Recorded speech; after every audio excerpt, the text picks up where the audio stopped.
मैं तेरे लिए लड़ी, उनके लिए तू लड़ी। নমস্কার, এই ভিডিওর মাধ্যমে সিতারে জমিন পার সিনেমাটির রিভিউ করে শোনাবো। একজন ন্যাশনাল টিমের সহকোচ গুলশান আরোরার চরিত্রে অভিনয় করেছেন আমির খান। প্রথম থেকেই তিনি রকচটা মানুষ, আর নিজের ভুল বুঝতে কোনো সময় পারতেন না, বরঞ্চ অন্যের ভুল ধরতেন, আর নিজেকেও কোনোদিন রেকটিফাই করার চেষ্টাটুকুও করতেন না। ভালো একজন কোচ হওয়া সত্ত্বেও তার অনেকগুলো বাজে দোষ থাকার কারণে সে কোনোদিনই তার গ্রহণযোগ্যতা সেইভাবে পেয়ে ওঠেনি। বাস্কেটবল কোচ হিসাবে বা প্লেয়ার হিসেবে তার উচ্চতা যথেষ্ট কম, সেই নিয়ে নিজেকেই নিজে এই সিনেমার মধ্যে আজকের ভাষায় রোস্ট করিয়েছেন। তিনি বুঝিয়েছেন ভালো কন্টেন্ট পরিবেশন করতে গেলে নিজে একটু ছোট হলেও কোনো কিছুতে কিছু যায় আসে না।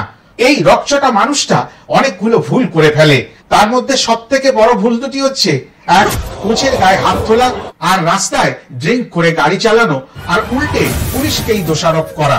এবং এই দোষ প্রমাণিত হলে কোর্ট তাকে একটি অদ্ভুত ধরনের শাস্তি দেয়। তাকে বেশ কিছু ইন্টেলেকচুয়ালি ডিসেবল পার্সনকে নিয়ে একটা দল গঠন করতে হবে ওই বাস্কেটবলের, এবং তাদের খেলা শিখিয়ে উন্নত মানের খেলোয়াড় তৈরি করতে হবে, এবং তাদের দিয়ে তাদের জগতের যে টুর্নামেন্ট হয় সেই টুর্নামেন্টে অংশগ্রহণ করতে হবে। আর এই শাস্তিবশত সে যে 10টি সিতারে পেল, সেই 10টি সিতারেকে নিয়ে যে দল গঠন হবে, সেই দল কি আদৌ কোনো টুর্নামেন্ট খেলতে পারবে? তারপরে তো প্রশ্ন সেখানে সফলতা পাওয়ার।